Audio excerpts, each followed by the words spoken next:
Livro do profeta Isaías, capítulo 9, do verso 1 ao 6, diz assim a palavra de Deus: Entretanto, não haverá escuridão para quem estava aflita. Em tempos passados, ele humilhou a terra de Zebulon e a terra de Naphtali, mas no futuro fará glorioso o caminho do mar, além do Jordão, a Galileia dos gentios. O povo que andava em trevas viu uma grande luz, e resplandeceu a luz sobre os que habitavam na terra da sombra da morte. Tu multiplicaste este povo e lhe aumentaste a alegria. Todos se alegrarão diante de ti, como se alegram na colheita e como exultam quando se repartem os despojos. Pois quebraste o jugo da sua carga e a canga do seu ombro, que é a vara de castigo do seu opressor, como foi no dia de Midian. Porque todo calçado pesado de guerreiro e toda capa encharcada de sangue serão queimados, destruídos pelo fogo, porque um menino nos nasceu, um filho nos foi concedido. O governo está sobre os seus ombros, e o seu nome será Maravilhoso Conselheiro, Deus Forte, Pai Eterno e Príncipe da Paz. Até aqui a palavra de Deus. Qual o principal símbolo que nos faz lembrar o Natal? Alguns diriam assim, o Papai Noel. Quando eu começo a ver aquele gordinho, barbudinho, com a roupa vermelha, eu lembro que o Natal está chegando. Alguns diriam que são os presépios. Para quem não sabe, presépio é aquela encenação montada através de artesanato, do nascimento de Jesus. Alguns diriam que o que faz essa pessoa lembrar do Natal é quando ela começa a ver árvores de Natal espalhadas pela cidade. Outros diriam que são os presentes, o peru natalino. Quando você vê um peru, você já lembra, o Natal está chegando. Outros diriam, não pastor, sabe o que me faz lembrar o Natal? Quando eu estou andando pelo mercado, eu vejo uvas passas. Mas o principal indício, e talvez você não concorde comigo, mas o principal indício de que o Natal está chegando são as luzes. Quando nós começamos a ver as luzes sendo colocadas nas casas, nos estabelecimentos comerciais, nós lembramos, o Natal está chegando. E as luzes, elas não são apenas decorativas, elas são simbólicas. E é isso que eu gostaria de falar com vocês nesta noite. O mundo é um mundo escuro, é um mundo em trevas, e jamais encontraremos o caminho ou enxergaremos a realidade, a menos que Jesus seja a nossa luz. De novo, o mundo é um lugar escuro, é um lugar de trevas, e nós jamais encontraremos o caminho ou enxergaremos a realidade, a menos que Jesus seja a nossa luz. E é isso que nós vamos ver no texto desta noite. Eu dividi o texto em 3 pontos. Em primeiro lugar, este mundo está em trevas. É isso que nós vemos no texto, no verso 1. O verso 1 diz: Entretanto, não haverá escuridão para quem estava aflita. Em tempos passados, ele humilhou a terra de Zebulon e a terra de Naphtali. Mas no futuro fará glorioso o caminho do mar, além do Jordão, a Galileia dos gentios. E no comecinho ali do verso 2 diz, o povo que andava em trevas. Por 2 vezes o profeta Isaías fala de escuridão. Primeiro ele diz que não haverá mais escuridão e fala de um povo que andava em trevas. Só para vocês saberem, Esse texto é um texto profético, ele fala de uma profecia. E ele também fala de algo que estava acontecendo com a nação de Israel. O texto fala sobre a destruição do reino do norte. A nação de Israel ela foi dividida em duas partes. Lembra que a nação de Israel ela era formada por 12 tribos. Uma parte foi dividida em 10 tribos e a outra parte, 2 tribos. 10 tribos, reino do norte. 2 tribos, reino do sul. E o profeta Isaías, ele diz que a nação de Israel ela começa a ser destruída pelo reino do norte, pela cidade de Naphtali e Zebulon. São as 2 tribos também de Israel. E começa a ser destruída pelo reino da Assíria, por um rei chamado Tiglat-Pileser. E o que o profeta Isaías está nos mostrando é que o mundo é um mundo de trevas, um mundo de destruição, um mundo de guerras. Ele está nos mostrando que o mundo é um lugar violento. Ainda que ele está falando da nação de Israel, esse texto ele é um exemplo do que acontece no mundo todo. Ele está falando de guerras, ele está falando de destruição, ele está falando sobre o mal no mundo. A palavra trevas aqui significa mal, o mal no mundo, violência, injustiça, abuso de poder, pobreza, refugiados, famílias destruídas, epidemias. E nós enxergamos esta realidade em nossos dias. Nós estamos vendo a dengue está voltando, há um alerta já em nossa cidade. Epidemias, famílias sendo destruídas, abuso de poder, pobreza, países vizinhos que estão sofrendo. A palavra trevas também significa ignorância. A ideia de trevas na Bíblia é o mal no mundo, mas também de ignorância. Ignorância para resolvermos os problemas do mundo. O homem, ele enxerga os problemas do mundo, mas ele não tem uma solução correta. Veja como nós temos dificuldade para lidarmos com os problemas culturais, os problemas de ordem também da natureza, por exemplo. Nós estamos vendo o problema que teve agora, derramamento de óleo nos mares do nosso país. As pessoas ficam tentando entender por que aconteceu, como nós podemos resolver as queimadas, que há pouco tempo só se falava nisso na televisão, as queimadas na Amazônia. Nós vamos perceber que o nosso mundo está em trevas. As pessoas, elas veem os problemas, mas elas não sabem como resolver estes problemas. E por que isso?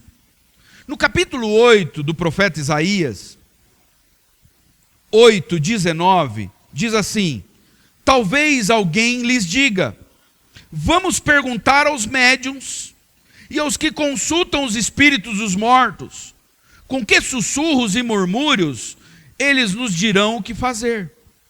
Mas será que o povo não deve pedir orientação a Deus? Será que os vivos devem buscar a orientação de mortos? O capítulo 1 diz que o povo estava em trevas. O capítulo 9 de Isaías. O capítulo 8, Isaías vai dizer por que o povo estava em trevas. Por que o reino do norte estava sendo destruído? Porque eles foram buscar orientação nos médiuns. Eles foram buscar orientação em adivinhos. O verso 20 e 22 continua. O profeta Isaías diz: consultem a lei de Deus. Aqueles que contradizem sua palavra jamais verão a luz. Por que eles estavam em trevas? Porque eles deixaram a palavra de Deus. E aí ele continua dizendo: andam sem rumo, cansados e famintos, e por causa da fome, amaldiçoam o seu rei e o seu Deus. Olham para o céu, depois olharão para a terra. Mas para onde voltarão os olhos? Mas para onde voltarem os olhos só haverá problemas, angústias.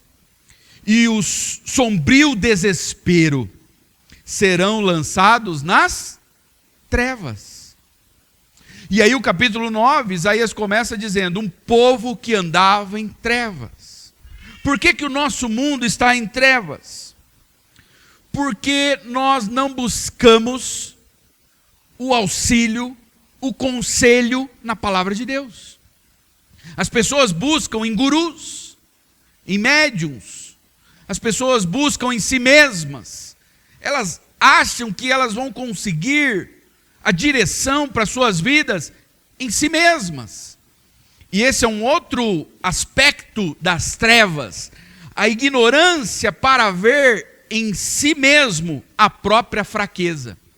Então, quando a Bíblia fala em trevas, o mundo em trevas, está falando dos males que acontecem no mundo. Mortes, violências, catástrofes. Mas a Bíblia também quer dizer, quando ela fala em trevas, ela está querendo dizer ignorância ao tratar das questões deste mundo, ao tentar resolver as questões deste mundo. E em terceiro lugar, ignorância ao não enxergar a própria fraqueza. As pessoas se acham fortes demais. É um tipo de otimismo errado. Por exemplo, confiança no governo, confiança no mercado, no comércio. Agora o país vai melhorar. Aí sobe um pouquinho o dólar, o pessoal já começa a ficar desesperado. Eu vi uma reportagem ali que a indústria está crescendo. E as pessoas começam a colocar a fé nestas coisas. Na tecnologia, na educação, na inovação, na ciência. Esse é um tipo de otimismo errado. E isso revela que a nossa sociedade se encontra em trevas. O mundo está violento. As pessoas não sabem como resolver os problemas do mundo. As pessoas não sabem como resolver os problemas nos lares, na sociedade. As pessoas têm uma visão errada de si mesmas. Por quê? Porque elas estão em trevas. Falta de esperança. Por um lado, nós vemos um otimismo exagerado. Uma confiança no governo, no mercado, na educação, em si mesmo. Por outro lado, nós vemos um pessimismo também. Por conta das trevas, as pessoas começam a não acreditar mais em nada. Não ter esperança em relação ao futuro. Nós vamos ver isso também dentro da igreja. As trevas também muitas vezes afetam a igreja. Por que existe tanta confusão dentro da igreja? Tanta confusão teológica, confusão bíblica. Existe também confusão nos relacionamentos. O que é isso? São trevas muitas vezes invadindo a igreja do Senhor. Por que existe tanta insatisfação? Por que existe tanta intriga nas famílias? Problemas com os filhos, com o casamento. Talvez você que está aqui nesta noite, muitas vezes olha para a sua vida e às vezes não consegue enxergar uma luz. Às vezes diante de uma doença. Às vezes tristezas que invadem o coração e que nós não sabemos lidar com elas. Lutas com o pecado. Muitos crentes sofrem e muitas vezes se veem envoltos em trevas porque não conseguem vencer certos pecados. Desânimo espiritual. Nós, como povo de Deus, nós não podemos nem ser muito otimistas em relação a nós mesmos e nem pessimistas em relação ao futuro. Um pastor de Nova York chamado Tim Keller, ele diz o seguinte: o cristianismo não concorda com os pensadores otimistas que dizem podemos dar um jeito em tudo, isso se formos persistentes o bastante. O cristianismo não concorda com isso. Tampouco concorda com os pessimistas, que só enxergam um futuro distópico, um futuro ruim. Em vez disso, a mensagem do cristianismo é: as coisas vão mesmo muito mal, e não temos como curar ou salvar a nós mesmos. As coisas vão mesmo muito mal, contudo, há esperança. Essa é a mensagem do cristianismo. Nós não negamos que o mundo está virado de ponta cabeça. Nós não negamos que a imoralidade está tomando conta do mundo. Mas nós somos um povo que devemos ter esperança. Nós devemos ter esperança. O primeiro ponto diz: o mundo está em trevas. Em segundo lugar, nós vamos ver que Jesus é a luz para este mundo em trevas. Jesus é a luz para este mundo. Por isso que nós somos um povo que tem esperança. O verso 2 diz: o povo que andava em trevas viu uma grande luz. Ele viu uma grande luz e resplandeceu a luz sobre os que habitavam na terra da sombra da morte. Este mundo está em trevas. Nós estávamos em trevas, mas um dia essa luz brilhou. Nós estávamos na sombra da morte, mas um dia a luz brilhou. Do que Isaías está falando? Ele está falando sobre uma profecia. Ele está dizendo que, apesar do mundo de sua época estar em trevas, em especial as tribos de Zebulon e Naftali, ele diz o seguinte: um dia a luz vai brilhar. E essa profecia se cumpriu 700 anos depois que Isaías escreveu a sua profecia. Isso se encontra em Mateus capítulo 4, verso 13 e o 14. E deixando Nazaré, está falando sobre Jesus aqui, foi morar em Cafarnaum, situado à beira-mar. Mateus está dizendo que Jesus deixou Nazaré e foi morar em Cafarnaum, à beira-mar. Agora olha o local: nos confins de Zebulon e Naftali, para que se cumprisse o que fora dito por intermédio do profeta Isaías. A luz veio ao mundo. E Mateus continua, verso 15 e 16.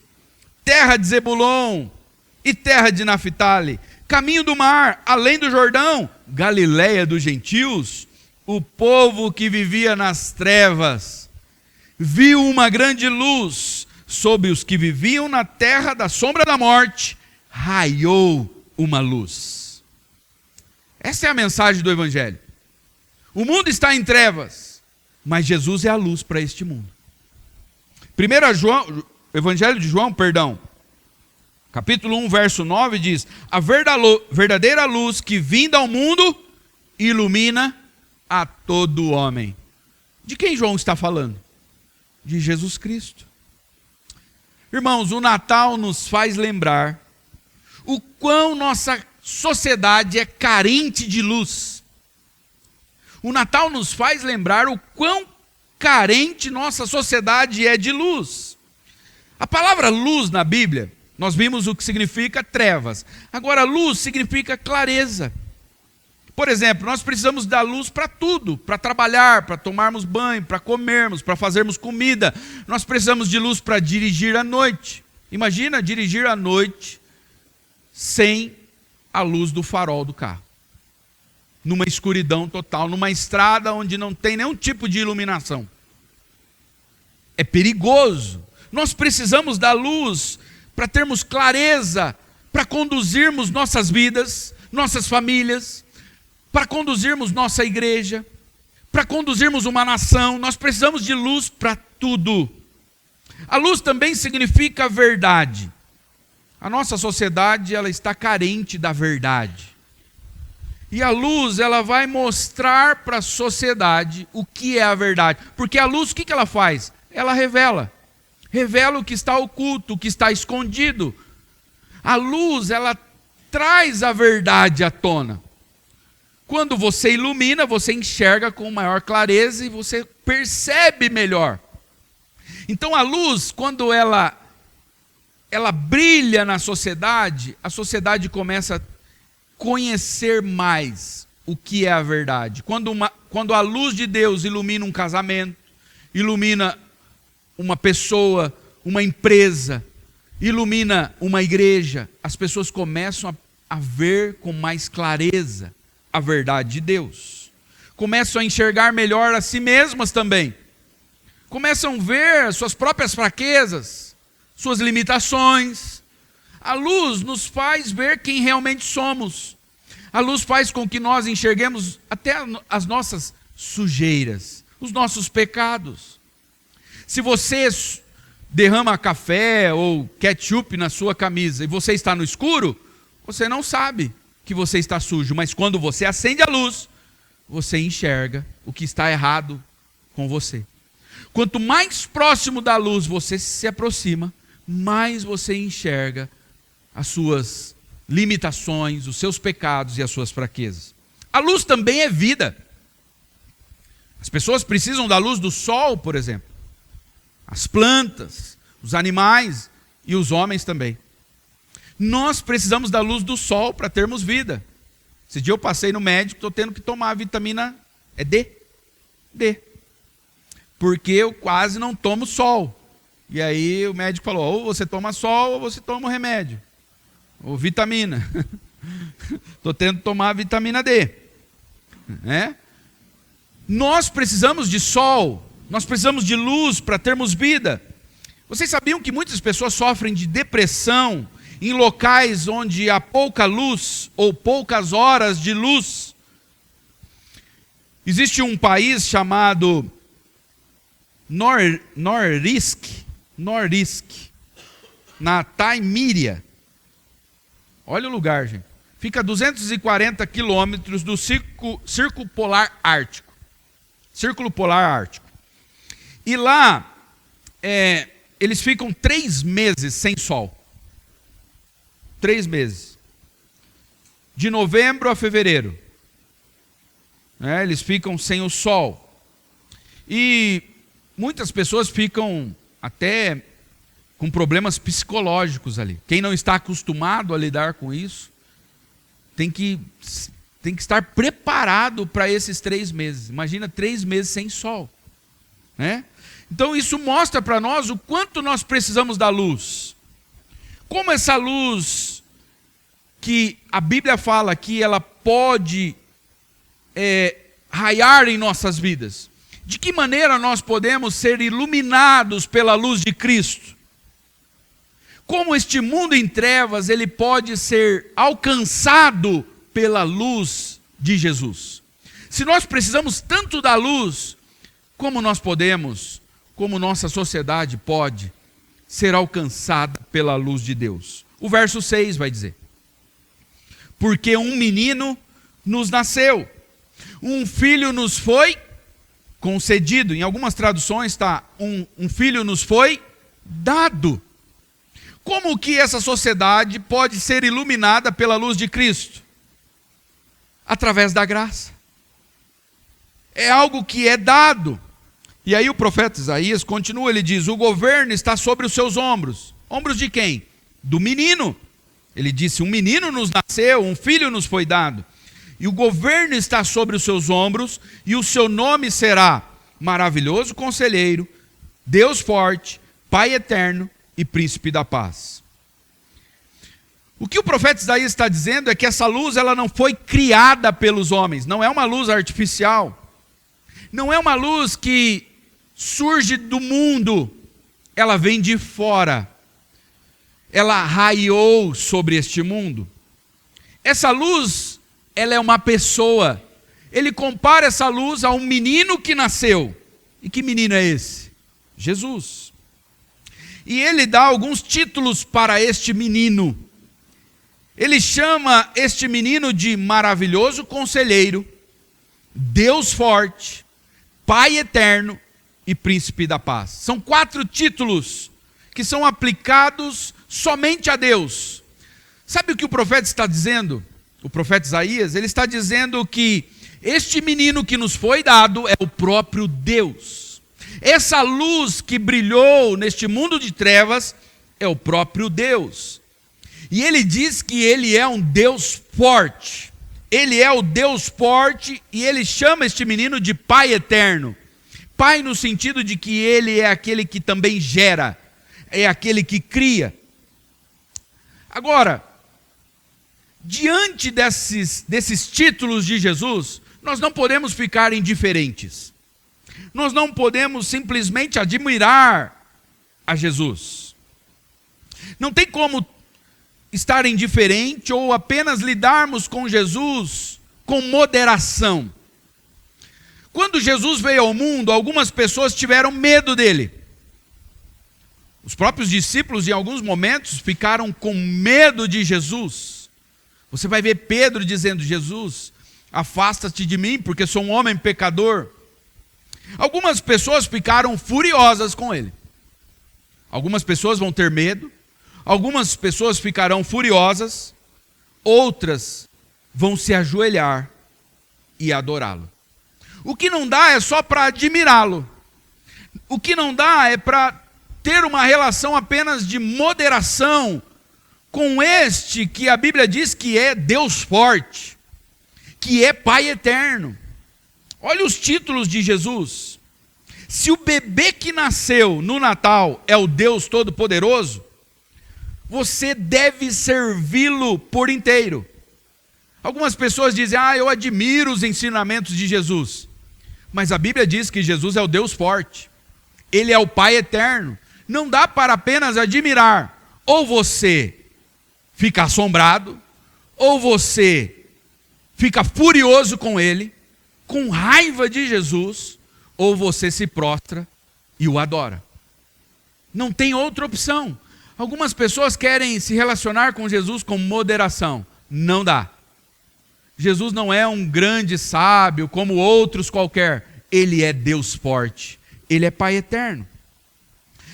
O profeta Isaías diz também que ele é maravilhoso, conselheiro e príncipe da paz. O que Isaías está querendo dizer com isso? Olha a palavra, pense bem nessa palavra, maravilhoso.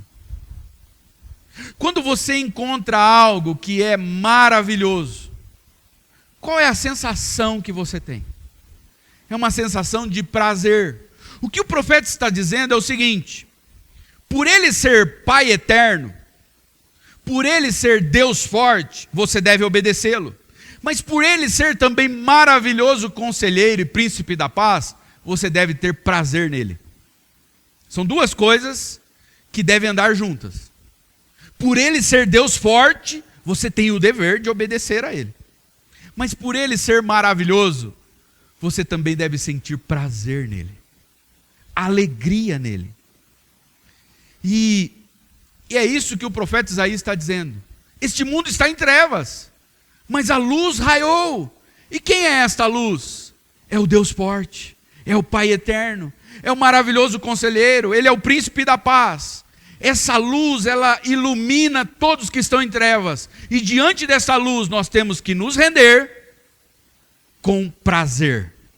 Nós temos que nos render em obediência, mas também com prazer e com alegria. Não pode ser um peso servir a Cristo.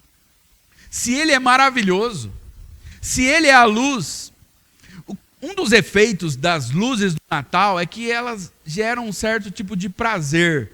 Quando nós, pelo menos em mim e nas crianças, quando elas começam a enxergar as luzes, aquilo vai trazendo um certo tipo de prazer. Nós queremos ver. Quando você passa por uma casa que está toda enfeitada para o Natal, aquilo causa um certo prazer, uma admiração. As pessoas vão ao shopping para ver a árvore, como que ela ficou, as luzes. Eu gosto de luzes de Natal. As luzes dão um certo tipo de nostalgia, me fazem lembrar da minha infância. Agora, se luzes artificiais de Natal elas dão um certo tipo de prazer nas pessoas, imagine a luz que é Cristo Jesus.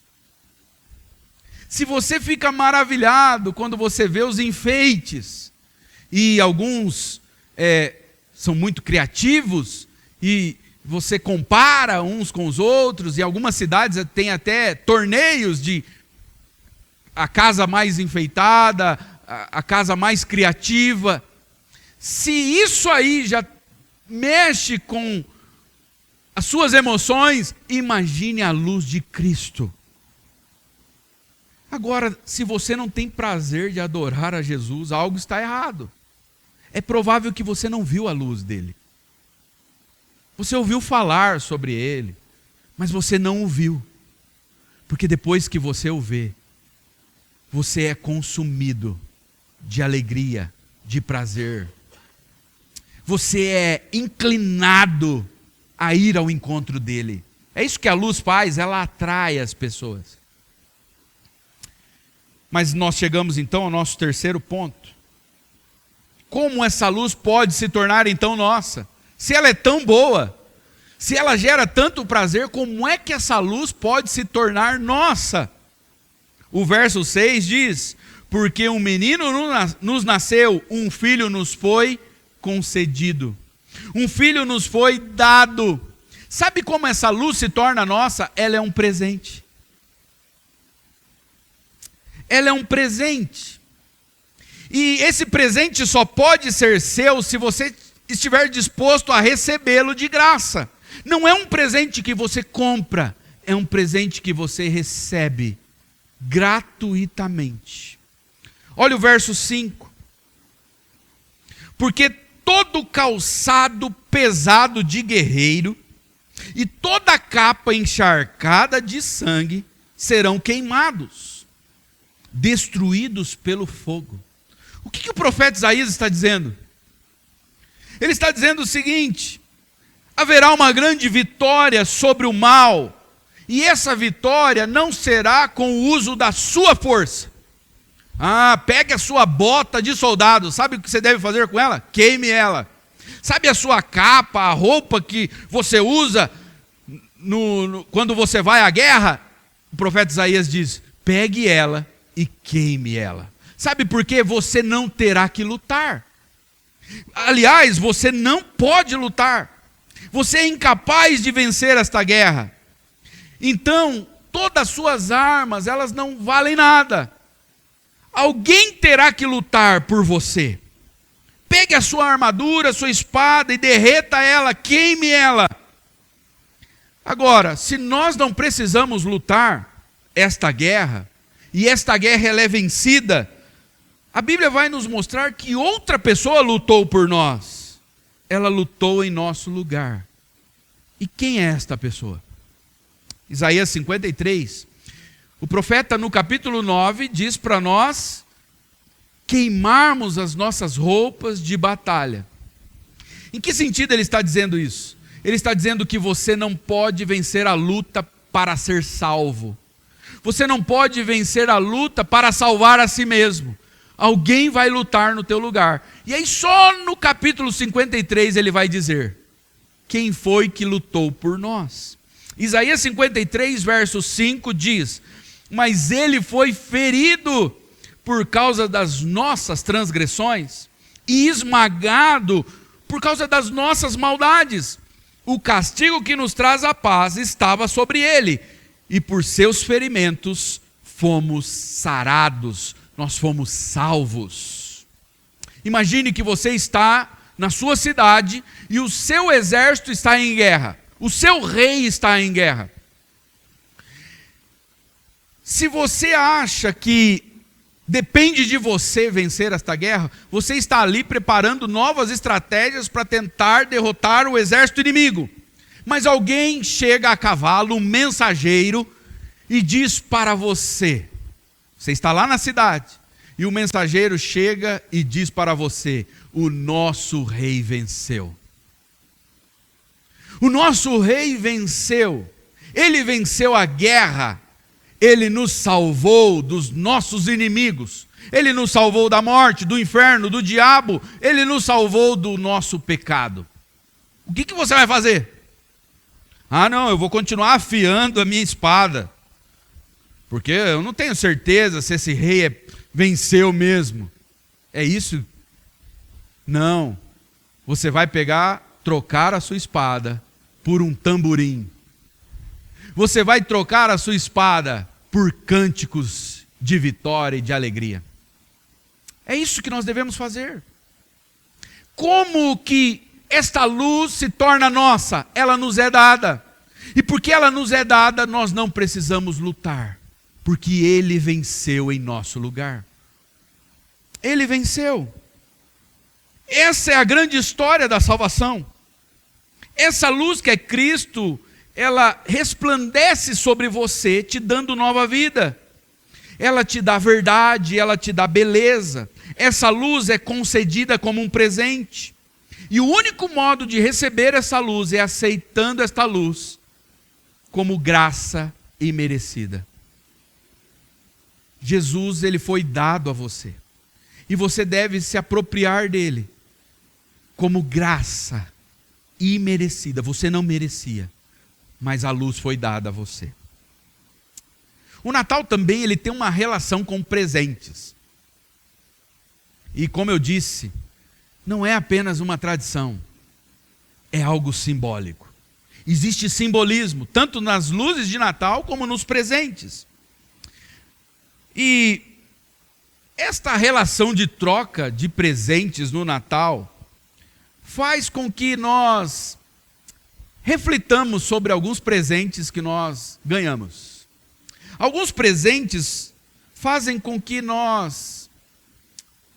que eu e você lidemos com o nosso orgulho. Alguns presentes, eles podem mexer com o nosso orgulho. Imagine que você ganha um presente do seu amigo secreto, um livro de dietas. O que ele está querendo dizer com isso? Isso pode mexer com o seu orgulho. Agora imagine um livro assim, Superando o Egocentrismo. Talvez o seu amigo saiba que você tem problemas com finanças. Então ele te dá um livro sobre finanças. E aí você vai ter que lidar com o seu orgulho na hora de receber o presente. Agora pense em Jesus. O menino que nos foi dado. Nunca um presente esmagou tanto o orgulho do homem como Cristo. Por quê? O Natal significa que nós estávamos tão perdidos, mas tão perdidos e tão incapazes de salvarmos a nós mesmos, que Cristo teve que ser dado a nós, que Cristo teve que morrer por nós, porque nós éramos incapazes de salvarmos a nós mesmos. Nunca um presente esmagou tanto o orgulho do homem como o menino que nos foi dado, Cristo Jesus. O Natal nos faz lembrar que nós não podemos ser salvos através da nossa moral. O Natal nos faz lembrar que nós não podemos ser salvos através da nossa inteligência. Você pode ser o homem mais inteligente do mundo, a mulher mais inteligente do mundo, mas a sua inteligência não pode te levar para o céu. Você precisa se entregar a Cristo. O Natal nos faz lembrar que a nossa condição financeira não pode nos salvar. Você pode ser um homem muito rico, muito famoso, como o Gugu, que morreu há poucos dias. Se você não entregar a sua vida a Cristo, você não pode ser salvo.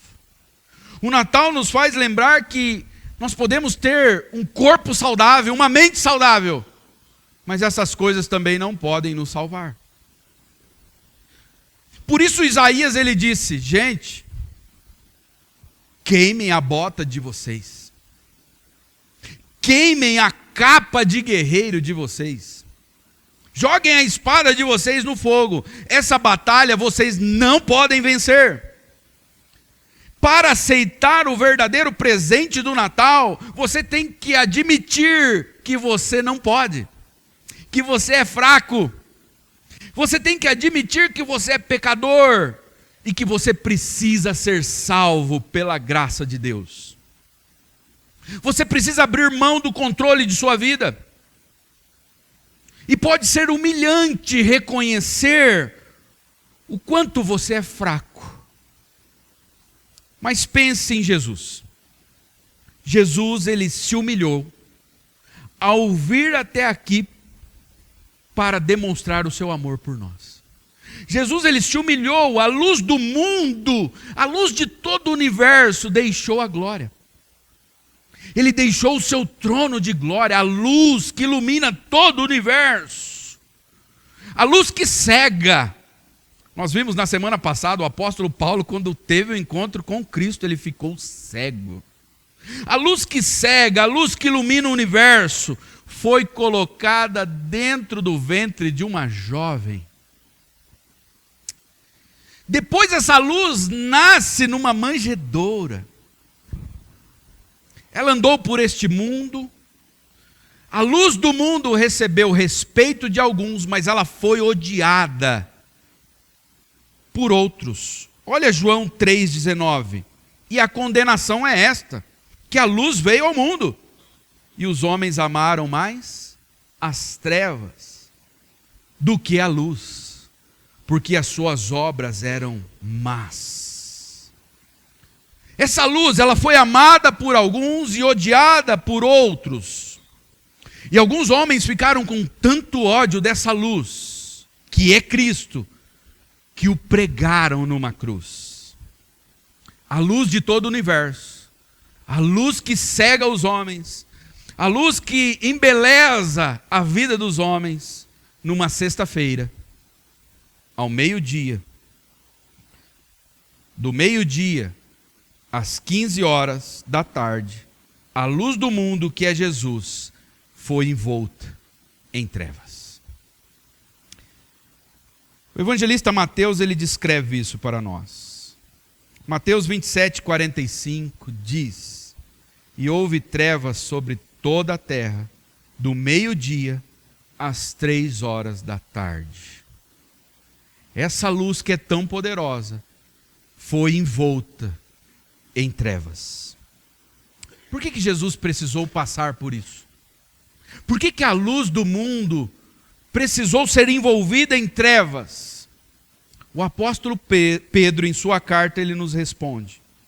1 Pedro 2,9 diz: vocês, porém, são geração eleita, sacerdócio real, nação santa, povo exclusivo de Deus, para anunciar as grandezas daquele que os chamou das trevas para a sua maravilhosa luz. Para que você hoje fosse iluminado com a luz de Cristo, Cristo teve que ser envolto em trevas. Para que hoje nós pudéssemos ver a beleza de Cristo, Cristo tomou sobre si os nossos pecados e as trevas o cobriram. E a luz do mundo foi colocada num túmulo escuro. Mas a Bíblia diz que ao terceiro dia, Jesus ressuscitou. E a luz voltou a brilhar com toda a sua força. Neste Natal, meu desejo é que você não veja mais as luzes de Natal como simples luzes, mas ao olhar para elas, quando você estiver andando na rua, no shopping, quando você olhar para as luzes de Natal, o meu desejo é que você se lembre. Sabe por que nós precisamos tanto de luzes? Porque este mundo está cheio de trevas. Ao olhar para as luzes de Natal, eu quero que você se lembre, este mundo está cheio de trevas. Existem lugares em trevas agora. Existem pessoas que nós amamos, que ainda estão em trevas. Ao olhar para as luzes de Natal, eu não quero que você apenas veja elas como luzes, mas como um símbolo de que a única solução para este mundo em trevas é Jesus. Ele mesmo disse em João 8,12: eu sou a luz do mundo, quem me segue nunca andará em trevas, mas terá a luz da vida. O apóstolo João, ele, ao ter uma visão da cidade santa, a Nova Jerusalém, onde todos os crentes salvos em Jesus Cristo vão morar, olha o que ele viu. Apocalipse 22, do 3 ao 5.